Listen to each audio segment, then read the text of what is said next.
Today's video was sponsored by my good friends over at Spider Dude Comics. You can check out their links in the description below.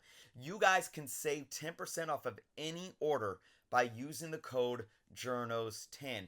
This code never expires, and also if they have any other promotions going on their website, you can always piggyback the JOURNOS10 to get that extra 10% off as well. You can search by Marvel or DC or certain ages like Silver to Golden, or your favorite characters like mine, Spider-Man. You guys could see a little bit of what they got going on here. Again, Silver Age to modern books. Stuff is extremely well priced. Really, really good people. I don't back up just anyone, folks. If you know me by now, you know that I only push those that I truly support and that I truly believe in. So again, guys, go check out SpiderDudeComics.com.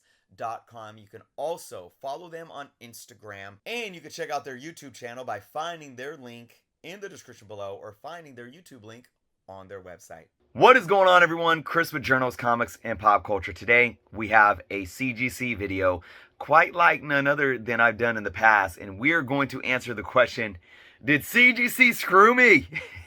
Before we get into it, if you aren't subscribed to the channel, please take some time to do so. We're getting close to 13,000 subscribers, and when we hit that mark, I will be doing a contest giveaway. Check out all the links in the description below as well. But let's get into it, folks. If you watched a video that I did last week, I was showing off books that I was getting ready to send off to CGC. I actually have all of those books packaged up in the box, ready to go to the post office tomorrow. So I'm going through comments like I always do, and yesterday I received a comment from somebody on that video that basically kind of sunk my gut. So, give you a little context of what was going on. I have been a reoccurring member where, you know, you pay the $130 fee, right, for the $149 credit, the annual fee to be a CGC member, and it's auto renewal every year. Mine renews every February. So when mine renewed in February of 2022, I immediately started getting books together, but I take my time. You know, I'll press and clean books. I'll go through process of elimination because I don't have a lot of money to spend. I try to keep my yearly CGC, submittance or submission at around or just a little bit over that $150 mark. So I was already trying to get my books together, but and many of you know that I went through a lot of personal things towards the end of last year, early this year, and that completely stopped everything completely. So what happens? February comes around, I never sent any books off, and my membership renews. So as I start to, push, I've dealt with all my personal stuff. I'm getting back into the comics, getting back into making videos, and I'm like, hey, let's finally get some books sent out to CGC. So now I'm thinking I have $250 credits, right? Because I didn't use it. I didn't use my credits for 2022. So I get everything together. I made that video. It was all my submissions were roughly around $340, so I didn't go too much above what I thought I had in credits. And then, of course, you pay for shipping, right? So I'm like, I'm good. I get it all ready. I put the order in, get the packaging slip, get it all ready. It's ready to go out tomorrow. I see this comment, and the comment is like, tell me if I'm wrong, but I do believe that the annual credit, the $150 credit, is only good for that year. Once it renews, that credit drops off, and you just get that current credit for the new year. And I'm like, oh, hell no, this better not be the case. So what did I do? I went on the website, I Googled, and sure enough, everything I pulled up, yep, this individual that left this comment is 100% right.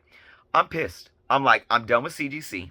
I'm not doing this ever again. Now, I'm not blaming them for anything at this point because it's in there in the fine print, but you got to read the fine print. And hey, in this day and age, we all make that mistake in so many things that we agree to, right? But my argument, here's my argument, and I actually called CGC today, and we're going to talk about that, and that's going to answer the question. Did they screw me? Am I done with CGC? My argument is this, for why I think the, expiration of these credits are ridiculous. You don't get any other perk out of paying for a membership outside of it basically saying, give me your money and we will use it. Give me your money for a year membership and we're going to use it for books.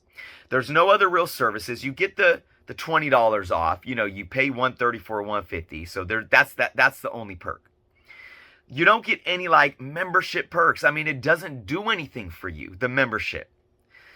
So when you look at a membership to where credits would fall off, I would assume that you get other perks. That way, if you don't use your credits, the membership still means something.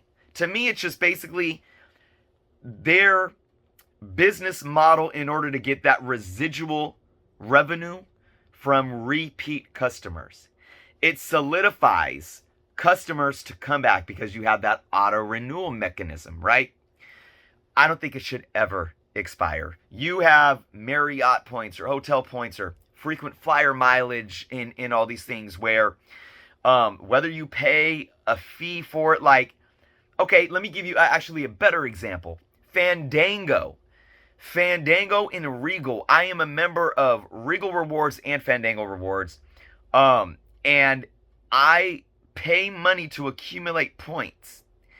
And those points are there forever. They don't ever expire. So it's not like, well, if you don't spend money with Fandango or spend money with Regal in this X amount of time, you're going to lose your points. Or you earn those points in this calendar year. If you don't use them in that year, they fall off. Now, again, I know there are programs that do that, but there's other perks that you get.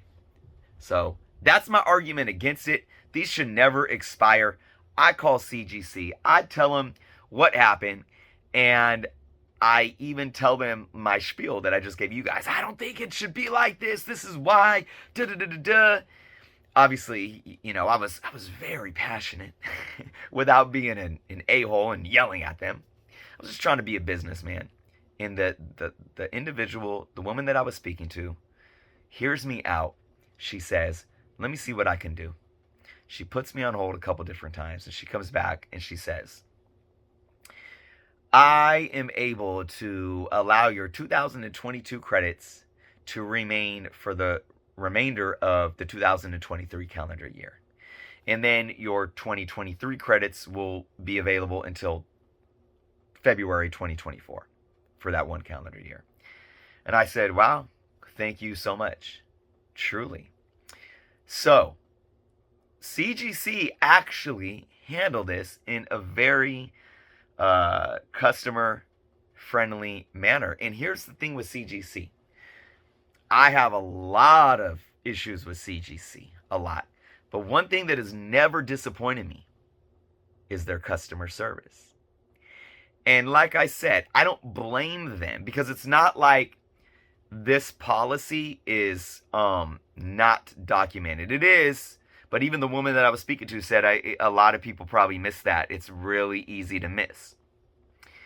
I just don't think it's a good policy. So it's not that they were wrong, but I don't think it's a good policy. Now, if they came back and said, sir or Chris, sorry, we can't do that. It's there in, when you sign up, it's stipulated, it's there. There's nothing we can do. It's expired. I would have said, drop my renewal and I'm done being a CGC member at all. Now, would I ever not send books to them? I can't say that because I already only send a very little amount. As a seller, I'm sending some books to sell and flip. I've still never sent any books to CBCS. And if they would have told me that they couldn't give me my credit, that really would have pushed me to sending books to CBCS, especially with more and more price hikes from CGC, making a lot of what CBCS offers cheaper, even though I think CBCS is going to continue to raise their prices as well. So it would have led me to probably send my next submission next year with CBCS for the first time. And then, of course, there is EGS. And again, with their proprietary cases right now, EGS is a company that is at a level right now where I think a lot of people never expected them to be. I absolutely put them way over PGX. I think PGX is done. There is no market for them. I don't know. Never say never, but from what they've been through, I can't do it. I don't trust their grading. I think when it comes to consistency in grade and the quality of the aesthetics of the product with EGS, they are well above PGX. And I even said in my honest review, EGS cases are right on par with the big two, outside of them not having their own separate shell, so to say, for the label, which hopefully in the future EGS will do. EGS has a lot of growth to do, and I still, even right now, have books from my personal collection that I will be sending off to EGS this year as well. So the last couple of years, I've sent some books off to CGC, and I also have sent some books off to EGS. So, to sum it all up, I am very, very happy with how CGC worked with me to make sure that I still have my credits and I can submit this package that I already packaged and send it in without worrying. I do believe that policy is pretty ridiculous. I doubt they will ever change it. But my advice to you all is this, again, when it comes to anything in, any industry, it's all about how we spend our money. Money talks. Our purchasing power is number one. And if we want to hold companies accountable, and if we want to hold companies to evolving policies or changing policies, they're only going to do it if we speak with our purchasing power. They're only going to make those changes if we demand it. And demanding it isn't coming on social media and yelling and screaming and then they're just going and giving them our money again. It's actually being responsible in how we spend our money. Right? That's what I got for you guys today. Again, I was very, very surprised. Because if they didn't, I still would have came and made a video and said, damn you, CGC. So, we'll see what the future has to hold for the grading industry. You guys always know I'm rooting for EGS. But with CGC's price hikes and everything going on, I think CBCS is going to follow. We'll see what happens in the next year with all of the companies. But for right now, I'm shipping some books off to CGC tomorrow, and I can't wait to come back here and open them with you guys as well. So let me know what you guys think in the comments below. Let me know what you thought of my reaction, my thoughts, and of course how CGC handled this situation. Be well, everyone. Until next time.